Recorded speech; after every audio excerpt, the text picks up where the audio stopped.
Bien que ce ne soit pas le Grand Prix le plus passionnant auquel nous ayons eu droit, Zandvoort n'a certainement pas manqué d'histoire. Celle qui ne pouvait pas être ignorée concernait deux hommes habitués à se retrouver en tête de la grille ces derniers temps, voyant un retournement complet des capacités de l'équipe et se retrouvant abasourdis par le résultat insatisfaisant dans une lutte serrée pour chaque position derrière Lando Norris. Une équipe s'est retrouvée en difficulté car Mercedes n'a pas pu rivaliser non seulement avec les leaders Red Bull et McLaren, mais aussi avec les rivaux directs dans le championnat, Ferrari, qui jusqu'à la dernière course semblait complètement perdu autour des bancs de Zandvoort ce week-end. Dans un retournement de situation, Mercedes s'est retrouvée impuissante face à la concurrence, ce qui a conduit à un week-end décevant pour un pilote en particulier et déroutant pour l'autre. Le plus inquiétant pour Mercedes est que ce ne sera peut-être pas la dernière fois qu'ils se retrouveront dans une telle impasse lors d'un week-end de course cette saison. On se demande maintenant pourquoi Mercedes a été si décevante à Zandvoort. Des excuses ont été avancées, mais une question simple est sur toutes les lèvres. Est-ce un incident isolé ou Mercedes a-t-elle commis une grave erreur avec ses conséquences à long terme? Commençons par un petit récapitulatif pour être sur la même longueur d'onde. Le Grand Prix des Pays-Bas a été surprenant en fait, pour de nombreuses raisons, et pas nécessairement de la manière que les gens s'attendaient. Ce n'était pas une course spectaculaire remplie de collisions, de calamités et de controverses, mais plutôt une démonstration glaciale de domination sur la piste qui rappelait étrangement la Red Bull de la saison dernière, ou même qu'il y a quelques mois. Au lieu des fans en orange de Verstappen en liesse,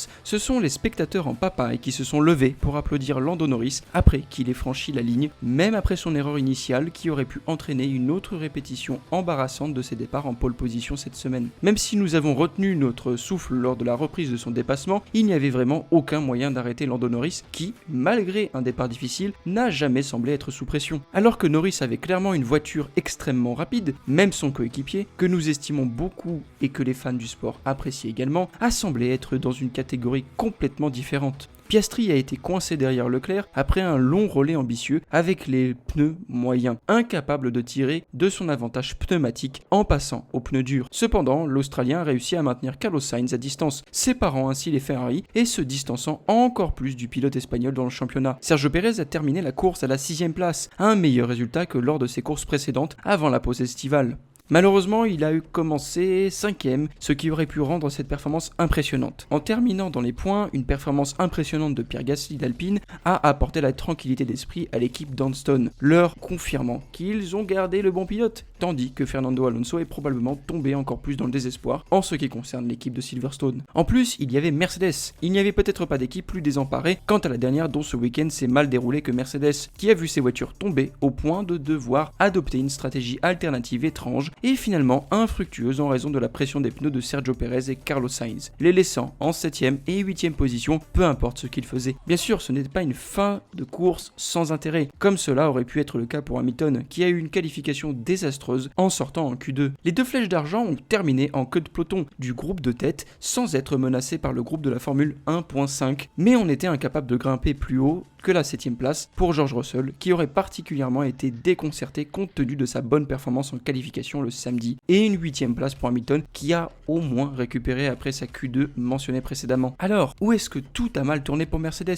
Eh bien, si quelqu'un trouve la réponse, qu'il le fasse savoir à George Russell, car il était totalement perdu en parlant dans le paddock après la course. Russell était particulièrement perplexe quant à la manière dont Ferrari avait réussi à surpasser de manière convaincante l'équipe de Brackley, ayant déclaré « Nous n'avions tout simplement pas de rythme. Je chutais comme une pierre, surtout par rapport à Ferrari. Nous nous attendions à être confortablement devant eux, et pourtant Charles était plus rapide. Carlos me rattrapait. Clairement, nous avons fait une erreur avec les pneus après les premiers tours. Je pensais que nous étions en bonne voie pour un podium ici. Je savais que les dépassements allaient être difficiles. Mais ensuite, l'attention de George s'est reportée sur la vitesse des McLaren, d'autant plus que Mercedes semblait être à leur niveau lors des dernières courses, notamment avec 3 victoires lors des 4 dernières courses et les quasi-podiums et victoires de Lewis et George auparavant. Aujourd'hui, cependant, Mercedes semblait à des années-lumière de leur équipe cliente, et George était compréhensiblement choqué de voir à quel point il était loin derrière, déclarant « J'ai été vraiment choqué par la vitesse des McLaren. Lando semblait tellement à l'aise sur la piste, c'était super impressionnant à voir.